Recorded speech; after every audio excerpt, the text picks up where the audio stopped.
Santo abra nuestro corazón, abra nuestro entendimiento, de manera que la multiforme gracia tuya ministre a todos y a todas en esta mañana.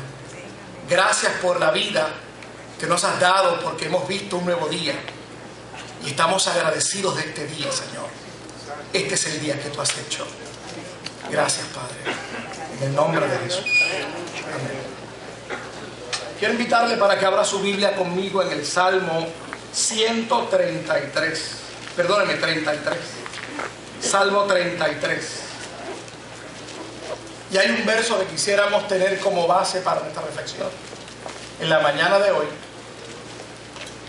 Pero quisiera que usted conservara su Biblia abierta, porque queremos en esta mañana considerar los versos del 1 al 12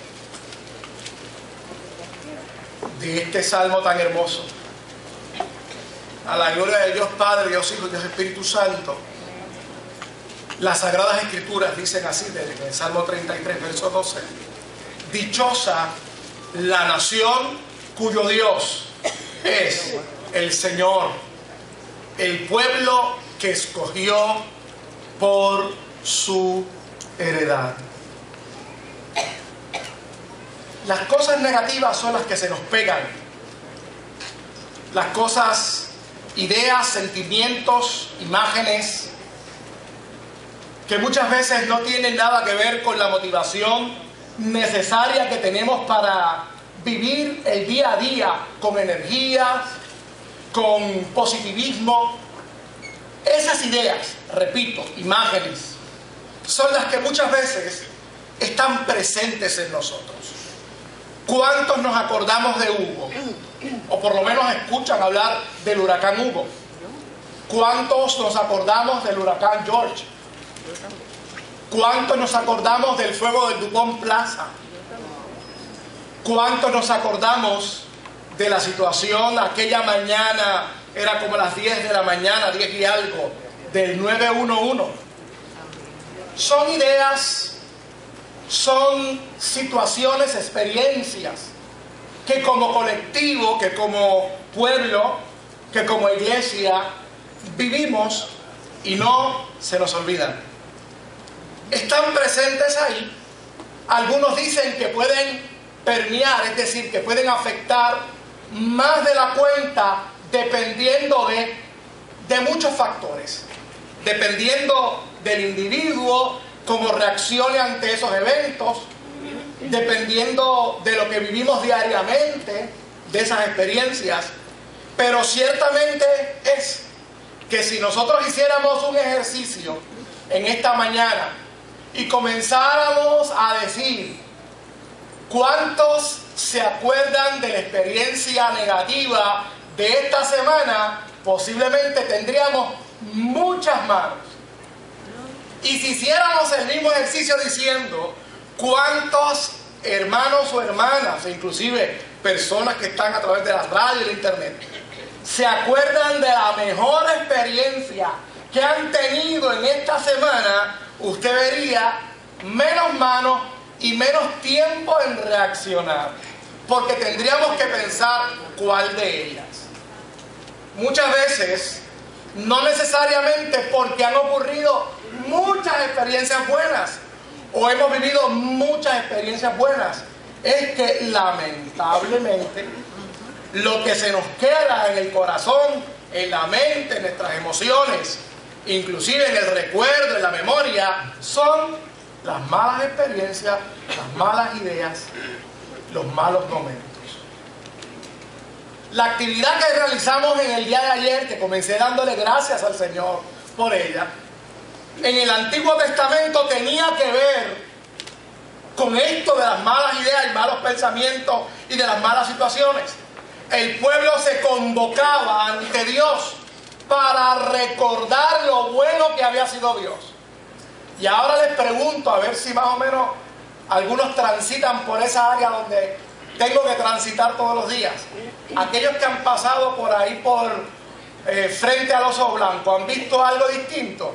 Levanten las manos de los que han visto algo distinto. Esta misma carretera acá para Oso Blanco, uno nada más. No puede ser. Déjame ver si es que yo me estoy comunicando mal. Yo la vi. 2, 3, 4, 5, 6, 7. Ahora como que nos vamos a entender. Cuando uno va por esta carretera, llega allí a lo que decimos el Corral de la Ama, en buen puertorriqueño, y seguimos directo como si fuéramos a transitar frente al Oso Blanco. Por allí pasó algo. Hay un mural pintado que dice: Dios es bueno. Está pintado de verde chatré, como decimos en buen puertorriqueño. Las cosas positivas nos tenemos que adiestrar para poder retenerlas, para poder vivirlas. Y Santa Convocación, como les decía ahorita, es ese ejercicio que se hacía para que el pueblo recordara, para que el pueblo reafirmara lo bueno de Dios en ellos y lo bueno que ha sido Dios con ellos, con el pueblo de Israel. El verso que acabamos de leer es una declaración que tiene que ver con una poesía muy particular, que es el Salmo 33. Los salmos contienen poesía, contienen experiencias personales, pero este salmo en particular es un salmo que se leía en el colectivo y no hay autor, no se ha encontrado específicamente algún autor de este salmo. Y este salmo está dividido en dos. La primera parte, que la acabamos de leer, que es del 1 al 12, que tiene que ver específicamente con el Dios gobernante, el Dios que gobierna la vida de los hombres y las mujeres. Y la segunda parte es el Dios juez. Hay un verso, dicen los teólogos, que me parece que es el verso 16, que dentro de ese salmo rompe con la unidad de pensamiento y la idea que quería expresar, pero todo lo demás va caminando al unísono porque tiene una razón de ser: recordarle a Israel quién es el Dios a quien ellos sirven. Ahora bien, nosotros leímos el verso 12 porque queremos partir de la premisa de algo positivo, de algo extraordinario en la vida de los hombres y las mujeres, y específicamente en la vida de los cristianos y de las cristianas. En la vida de los cristianos, aunque seamos de diferentes confesiones de fe, pero una realidad innata de la vida de los cristianos es que cuando nosotros confesamos a Dios, confesamos a Jesucristo como nuestro Señor, automáticamente, inherentemente, pasamos a ser el pueblo de Dios. Y esto es un elemento fundamental de cómo entonces nosotros nos vamos a ver, cómo nos vamos a proyectar, cómo vamos a trabajar con los sinsabores de la vida, cómo vamos a trabajar con estas ideas que quieren plasmarse dentro de nosotros. Y hay que hacer una nota aclaratoria. No es que ahora le vayamos a dar delete en el lenguaje de la computadora, ¿verdad? O vayamos a dar a borrar de la memoria las malas experiencias que hemos tenido. De eso no es que se trata esto. Porque también las malas experiencias nos sirven para no volver a repetir, posiblemente, ¿no? Pero de lo que se trata en esta mañana es esta reflexión. Si nosotros repetimos, estamos convencidos de las buenas cosas que tenemos y sobre todo en particular del buen Dios al cual nosotros servimos, tiene que haber una respuesta inmediata de todo lo que nosotros somos como organismo, de todo lo que nosotros somos como seres humanos. Y obviamente se tiene que ver reflejado en nuestra conducta, en nuestra manera de pensar, en nuestra manera de sentir, en nuestra manera de relacionarnos con ese que ha dicho: ustedes son mi pueblo. Así que un elemento fundamental es que nosotros podamos entender lo que ese verso dice. Dichosa, bienaventurados, deben de sentirse alegres aquellos y aquellas que el Señor ha escogido y que Dios es el centro de nuestras vidas. Porque nosotros partimos de la premisa de que si yo tuve una experiencia negativa ayer, si yo tuve una experiencia negativa la semana pasada, entonces, por ende, como resultado, X, Y, Z, L, M, N, O. Eso entonces soy yo. No soy un cristiano victorioso. Mi relación con Dios no está bien. A mí siempre las cosas me pasan negativas. Yo siempre, después que voy haciendo las cosas bien, siempre pasa algo que vuelvo para atrás. Yo nunca saco los pies del plato. Yo aprendo y sé muchas cosas, pero al final no me pasa lo que yo quiero que pase. Tenemos esa combinación matemática de cómo nosotros nos vemos al final del día, inclusive, y esto afecta, repito, nuestra forma de vernos y finalmente nuestra forma de relacionarnos con Dios. Y el salmista, aparte, en la adoración y en la alabanza, dichoso, siéntanse alegres aquellos y aquellas que el Señor escogió para que sean su pueblo. Y obviamente, hacerlos llorar aquí, eso es bien fácil. Pero hacerlos reír, hacerlos motivar, óigame, hay que estar ayunando y orando. Porque rápido comienza el espíritu de la duda. Señor los reprenda. Viene el espíritu de la duda sobre la gente. Eso lo dice él. ¿De qué Biblia habrá sacado el texto ese? Eso lo dice, ay bendito ese muchacho. Les cuento una anécdota en medio segundo. Yo tendría como 2 años de haber comenzado a pastorear como pastor asociado en esta congregación. Y la oficina era aquí atrás. Y ya una señora pidiendo consejería. Mire, ¿hay alguien que me pueda ayudar en consejería? Y entonces yo, bueno, sí, dígame. Bien abrió. Sí, dígame, ¿cómo le podemos servir? Iglesia Evangélica, Ministerio Sanador, ¿cómo le podemos servir? Pero tú suenas muy joven. Yo tengo como 70 años, nene. Yo necesito a alguien que tenga la experiencia. ¿Tú me entiendes? El gozo se me fue rápido, ¿ves? Ok. Pero esas cosas que le vienen a uno, esas ocurrencias, digo, óigame, ¿cómo no hay ningún problema? Le vamos a buscar a alguien que tenga experiencia.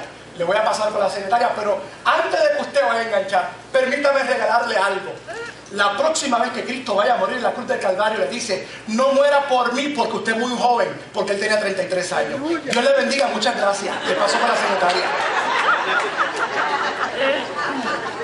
Siempre hay una bendita excusa para no animarnos. Siempre hay un elemento en el medio para yo no creer que Dios tiene algo bueno para conmigo. Ay, bendito. Es que usted no sabe, ese no sabe. Es que la persona no sabe de verdad. El primer elemento que tenemos que considerar para nosotros es sentirnos dichosos, es que Dios nos ha escogido.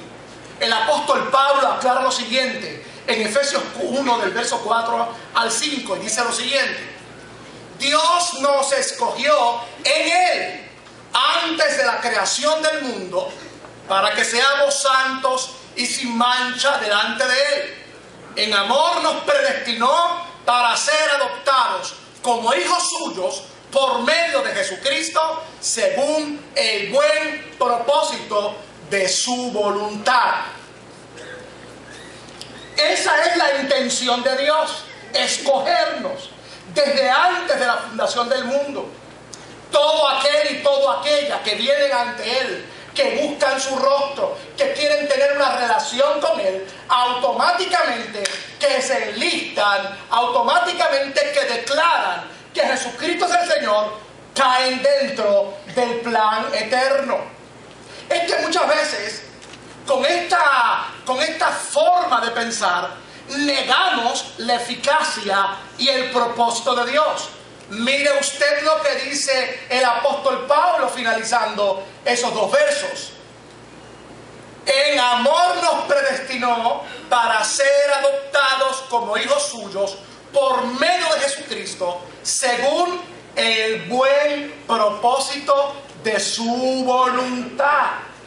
El propósito y voluntad de Dios es que usted sea declarado hijo de Él, hija de Él. El propósito de Dios, al tú estar en esta mañana compartiendo la alabanza, la adoración y ahora esta reflexión, es que podamos vernos como que el propósito de Dios se está cumpliendo en nuestra vida. Es que tergiversamos todo.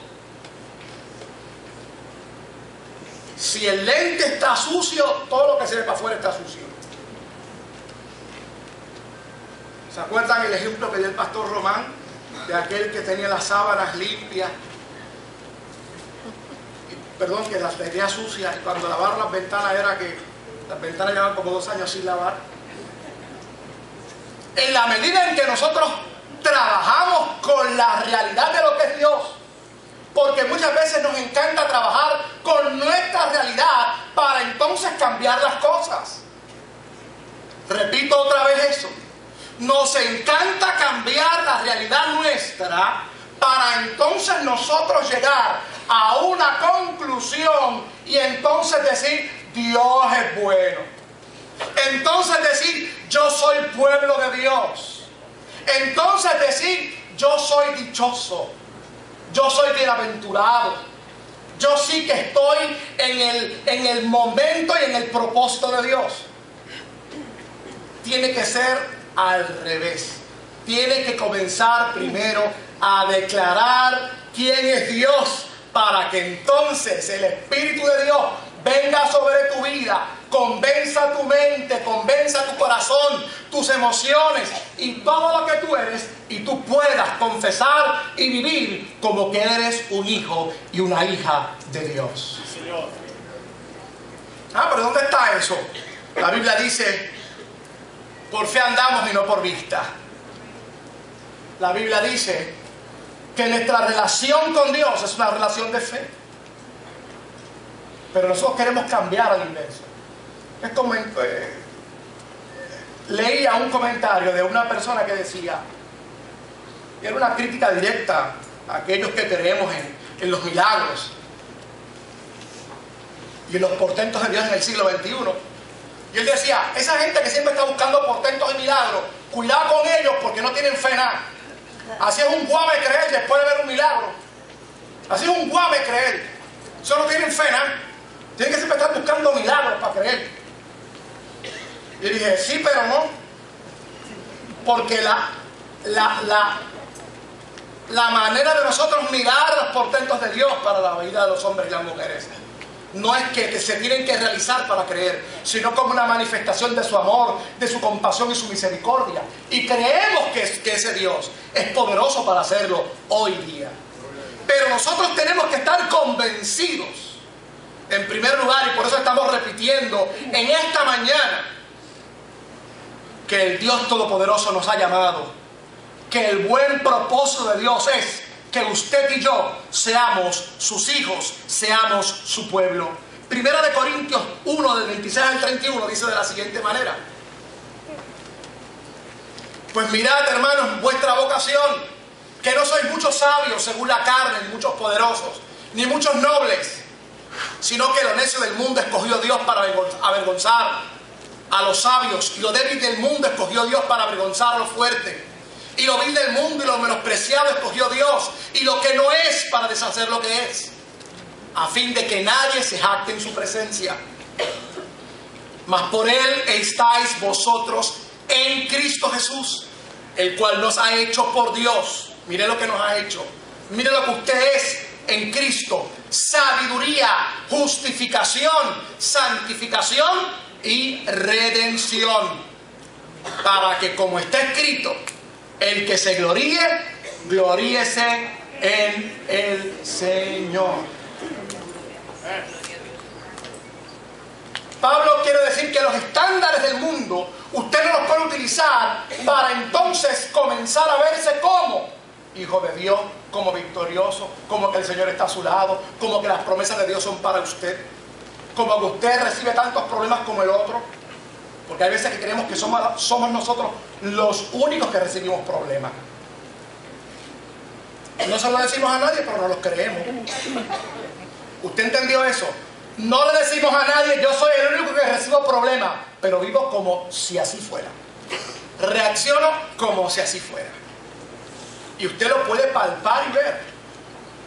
¿Por qué? Porque algunas veces nos pasa lo que decimos en nuestro argot cotidiano. Nos ahogamos en un vasito de agua. ¿Por qué? Porque creemos que nosotros somos los únicos que estamos en problemas. El Día de las Madres del año pasado, yo estaba con Marcos Andrés y con Astrid en sala de emergencia. Con Marcos, porque tiene una fiebre bien alta. Y se sentó esta señora al lado mío, bien vestida. El nene estaba, como dicen los muchachos, filoteado. Bien lindo. Tendría como algunos 7 años. Y ella lo tenía así paradito frente a ella. Y yo con Marcos Andrés así, con esa cara así, ¿verdad? Día de las Madres, el pastor está aquí, del hospital. Y ella me saluda, buenos días. Yo, buenos días, ¿cómo estás? Y dice, pues, aquí estamos. Estamos bien. Hace 30 días o 45 días que estuve aquí como 25 con el nene. Porque el nene tiene le dan 300 ataques epilépticos al mes. Y entonces él tiene una condición en el corazón, tiene problemas de aprendizaje, tiene problemas con el habla, tiene problemas con la vista, tiene problemas con la audición. Y yo lo miraba arriba abajo al nene y decía, ¿y qué yo hago aquí? Cuando ella fue al triage a cogerle los vitales, le digo a Astrid, tú y yo no tenemos de irle aquí. ¿Por qué? Y le empecé a contar. Y me dijo, ¿qué? Así como lo oye. Así que me quedé allí con una sonrisa, lo más feliz. Porque muchas veces creemos nosotros que somos los únicos que tenemos problemas. Y aquella señora, hermano, con esa alegría, con una condición que no se va a ir con 4 días, esto es una condición permanente. Que me decía, el medicamento que le estamos dando es un medicamento de adulto. Ah, y aguántese ahí. Venía de la isla, venía de por allá, de Naranjito. Domingo, y era las 9, 10 de la mañana y estaba allí. O sea que se tuvo que haber levantado bien temprano. Y me dice, y estoy aquí previniendo. Y yo, ay Señor. Cuando nosotros aprendemos a mirarnos como pueblo de Dios, cuando nosotros aprendemos a mirarnos que somos dichosos porque somos de Él y estamos en su voluntad y en su propósito, óigame, no nos ahogamos en un vaso de agua.